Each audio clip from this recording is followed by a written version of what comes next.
A epopeia ignorada das pessoas com deficiência na história mundial, história antiga e medieval. As pessoas com deficiência, via de regra, receberam dois tipos de tratamento quando se observa a história antiga e medieval: a rejeição e eliminação sumária de um lado e a proteção assistencialista e piedosa do outro. Na Roma antiga, tanto os nobres como os plebeus tinham permissão para sacrificar os filhos que nasciam com algum tipo de deficiência. Da mesma forma, em Esparta, os bebês e as pessoas que adquiriam alguma deficiência eram lançados ao mar ou em precipícios. Já em Atenas, influenciado por Aristóteles, que definiu a premissa jurídica até hoje, aceita que tratar os desiguais de maneira igual constituísse injustiça, os deficientes eram amparados e protegidos pela sociedade. Diferentemente da Grécia Antiga e do Egito, no que diz respeito às pessoas com deficiência, não é fácil localizar referências precisas ao tema Roma Antiga, mas existem citações, textos jurídicos e mesmo obras de artes que aludem a essa população. Assim como ocorria em Esparta, o direito romano não reconhecia a vitalidade dos bebês nascidos, precocemente ou com características defeituosas.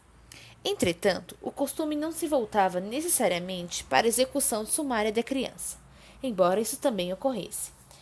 De acordo com o poder paterno vigente entre as famílias nobres romanas, havia uma alternativa para os pais: deixar as crianças nas margens dos rios ou locais sagrados, onde eventualmente pudessem ser acolhidas por famílias da plebe, escravos ou pessoas empobrecidas. A utilização comercial de pessoas com deficiência para fim de prostituição ou entretenimento das pessoas ricas manifesta-se, talvez pela primeira vez, na Roma Antiga. Segundo Silvia, cegos, surdos, deficientes mentais, deficientes físicos e outros tipos de pessoas nascidos com má formação eram também, de quando em quando, ligados a casas comerciais, tavernas e bordéis, bem como as atividades dos circos romanos para serviços simples e às vezes humilhantes. Tragicamente, esta prática repetiu-se várias vezes na história, não só em Roma. O advento do cristianismo significou, em diferentes aspectos, uma mudança na forma pela qual as pessoas com deficiência eram vistas e tratadas pela sociedade em geral. É claro que, como alertamos no início dessa sessão, este não é um processo linear e homogêneo, de maneira que estamos apenas apresentando algumas tendências gerais, certeira e pretensão de definir como exatidão histórica a cada momento a situação das pessoas com deficiência, que é um grupo heterogêneo entre si. Feita essa ressalva, podemos afirmar que, de maneira geral, a mudança acima referida deveu-se ao próprio conteúdo de doutrina cristã, que foi sendo difundida a partir de um pequeno grupo de humanos que estavam com seu poderio limitar e geopolítico consolidado. Entretanto, Silvia chama atenção para o lamentado estado moral da sociedade romana, especialmente na nobreza, que demonstrava total falta de preocupação com a proliferação de doenças e o crescimento da pobreza e da miséria. Podemos afirmar, então, de maneira geral, a mudança referida deu-se ao próprio conteúdo de doutrina cristã, que foi sendo difundida a partir de um pequeno grupo de homens simples, no momento em que o Império Romano estava com seu poder militar e geopolítico consolidado. Entretanto, Silvia chama atenção para o lamentável estado moral da sociedade romana, especialmente da nobreza, que demonstrava total falta de preocupação com a proliferação de doenças e o crescimento da pobreza e da miserabilidade dentre boa parte da população. Neste contexto, vai ganhando força o conteúdo da doutrina cristã, voltado para a caridade, humildade, amor ao próximo, para o perdão das ofensas, para a valorização e compreensão da pobreza e da simplicidade da vida. Estes princípios encontram respaldo na vida de uma população marginalizada e desfavorecida, dentro da qual estavam aqueles que eram vítimas de doenças crônicas, de defeitos físicos ou de problemas mentais. Em síntese, nos primeiros séculos da era cristã, houve, pelos registros históricos, mesmo com as restrições acima, uma mudança no olhar em relação não só aos deficientes, mas também às populações humildes e mais pobres. Os hospitais e centros de atendimento aos carentes e necessitados continuaram a crescer, impulsionados muitas vezes pelo trabalho dos bispos e das feiras dos mosteiros. O período conhecido como Idade Média, entre os séculos V e XV, traz informações e registros preocupantes sobre pessoas com deficiência. Continuaram a existir, na maioria das vezes, controlados e mantidos por senhores feudais, locais para atendimento de doentes e deficientes. As referências históricas enfatizam, porém, o predomínio de concepções místicas, mágicas e misteriosas sobre a população com deficiência. Além disso, é preciso lembrar que o crescimento dos aglomerados urbanos ao longo desse período criou dificuldades para a manutenção de patamares aceitáveis de higiene e saúde.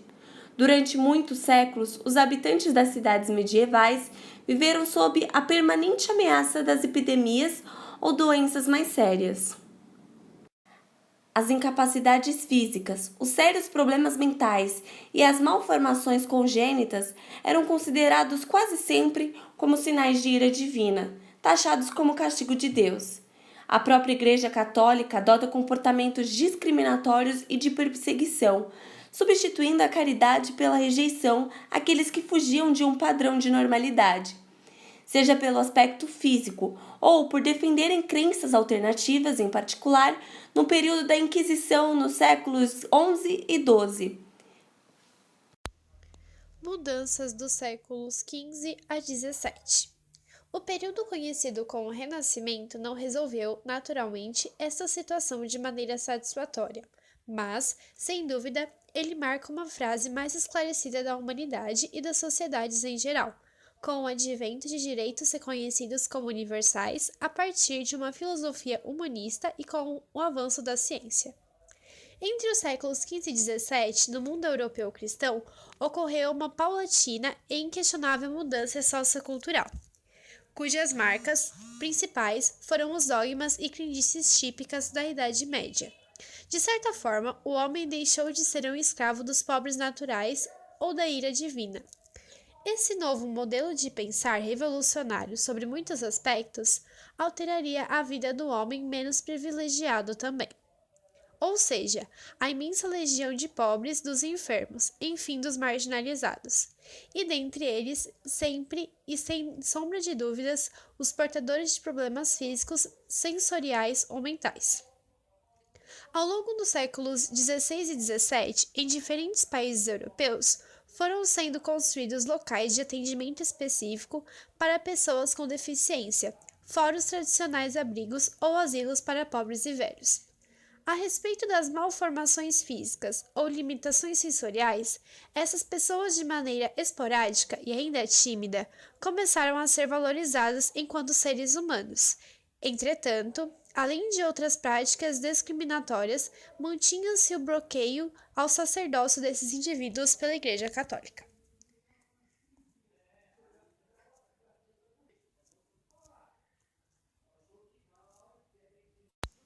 Século XIX. Chegando ao século XIX, é interessante registrar a forma como o tema das pessoas com deficiência era tratado nos Estados Unidos.